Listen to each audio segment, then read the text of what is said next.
Disclaimer: the contents of this video have been subjected to prior and proper consent. The views, information, and or opinions expressed are those of the individuals involved and do not necessarily represent those of COVID Diaries, the Millennial Collaboration. Paalala!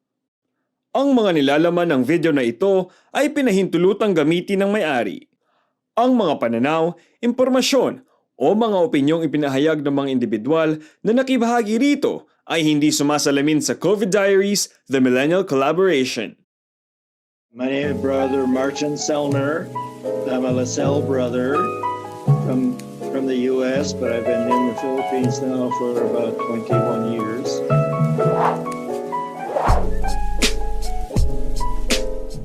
How are you dealing with the pandemic nowadays? Well, we're in a lockdown, and we've been in a lockdown since the beginning of March, when schools were basically canceled. We have, excuse me, we have 18 brothers living here, and none of us can go out.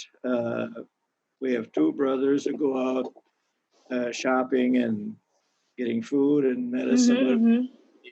But the rest of us just stay here and do whatever we can, mostly through the internet, texting, that kind of thing. Consulting with the other educators in the schools, or consulting with students if they were teachers and had a class. They were still doing their work on the internet, at least until the end of March, when basic ed stopped. But the universities continued on for some time. To educators, what can you say to them in order to inspire them? Will end. I look upon the virus as, yes, it's a dangerous disease, but when you look at statistics, most people who get the virus do recover, and most people actually do not get it. So if we look at the Philippines with a population of 110 million, we have approximately, I don't know the latest numbers, but let's say around 8,000 cases. It's a very, very tiny amount. So whatever has been done to safeguard us has worked very well. And of those cases, only about 500 or so plus have passed away, unfortunately. But when you consider the number of people in this country, that's a very small number. So obviously we want to do everything to safeguard ourselves. And so we live with this lockdown and we observe it, and instead of making life miserable for ourselves, try to figure out ways of making life more fun. And I think we brothers have done. Of course, we have the advantage of living with 18 of us in community. We pray together, we eat together, we socialize together. In the morning, I go out walking on campus. I climb buildings just to exercise, things like that. So very nice. If you're in a house situation, let's say mom and dad and only two children, my goodness, that's a much more complicated situation with only 4 people, let's say.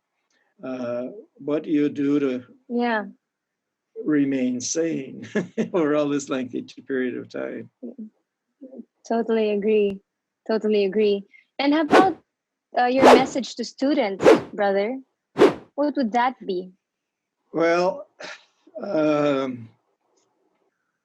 when you deal with students, I've been dealing with students from kinder all the way up through college level kids. So each level is a little different, But I would tell the college age and even the senior high and high school kids,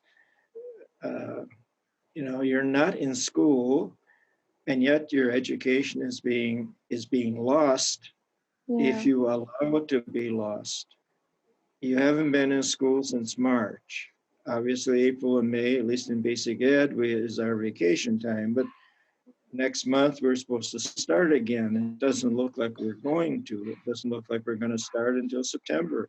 So what are you going to do June, Mm-hmm. July, and August? Sit around and watch movies or play computer games or just talk to your friends on the mobile or on the internet? You're really wasting several months of your education. Now, Mm-hmm. what can you do? I would tell everyone, get on the internet. What subject do you really like? If it's science, my goodness, learn more about science that you like. Prepare yourself for Mm-hmm. when schools open up again. Maybe there are subjects you have a difficult time with. What subjects are your lowest grades in and why are they low? Do you need to study more? Go find things, and you can find so many things on the internet. Prepare yourself. Do something that is not required, but you're doing it for yourself to better yourself. And you're going to be a much better student if you start reading and studying some of these ideas without some teacher telling you you have to do this in order to get a decent grade. Obviously, you still have to be entertained and you have to do some kind of exercise. You just can't sit around all day long. Uh-huh. You're Uh-huh. saying, but if you sit, watch movies and play computer games and talk to friends, you are missing out on a great opportunity to educate yourself. What are your hopes or prayers to the country and medical frontliners here and around the world, brother? I absolutely admire the frontliners. Their job is one of the most important jobs that we have. I'll just give you an example of a frontliner. This is a doctor, a good friend of mine, Uh-huh. was my student in chemistry back in the 90s when I was teaching chemistry here. She is a Uh-huh. tropical disease specialist in Das Marinas. Anyhow, they admitted the patient, and it ended up that patient had the virus, and she got it. Oh, And oh my. she got very sick.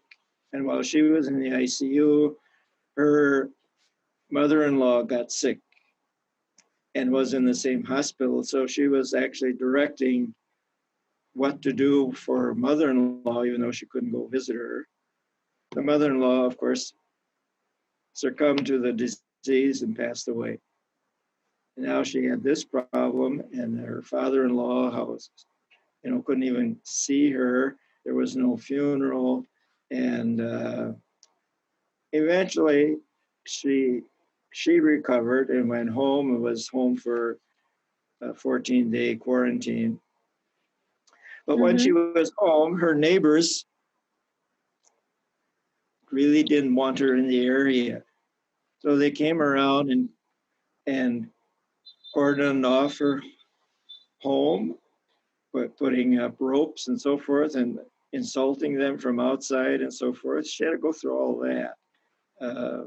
She finally got the Wow. authorities to remove all this thing. And then somebody asked her, what are you going to do once you're out of the quarantine? She said, I'm going right back. I am here to help people. That's what I wanted to do all my life, and that I will continue doing it. Is that in spite of what happened, you lost your mother-in-law, you yourself had the disease, and the people don't want you in your neighborhood? She said, yes, that's my job.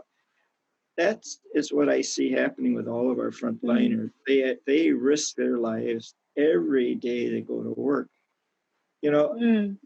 if there are people who compare this to a war, and if you're a soldier and know people who were soldiers in an actual uh, hot war, obviously they're always in danger of death every day. And when a bullet hits them, they're either gone or they know that they're in serious trouble. Yeah. Our frontliners get hit by a virus, they don't know they're hit Mm. until they already have the disease. And they face that every day. How can we criticize them? How can we make life Yeah. even more miserable for them? It's just the wrong thing to do. We should admire these people. I don't think any of us would have that kind of courage to do what they do. If there's something you would like to say to them personally or to inspire Filipinos. Keep at it. You know, the Lord is behind you. The Lord is behind all of us in anything that we do, and He will protect you. The more good you do for others, you end up being the better person because of what you're doing. And the Lord will make sure that happens to you.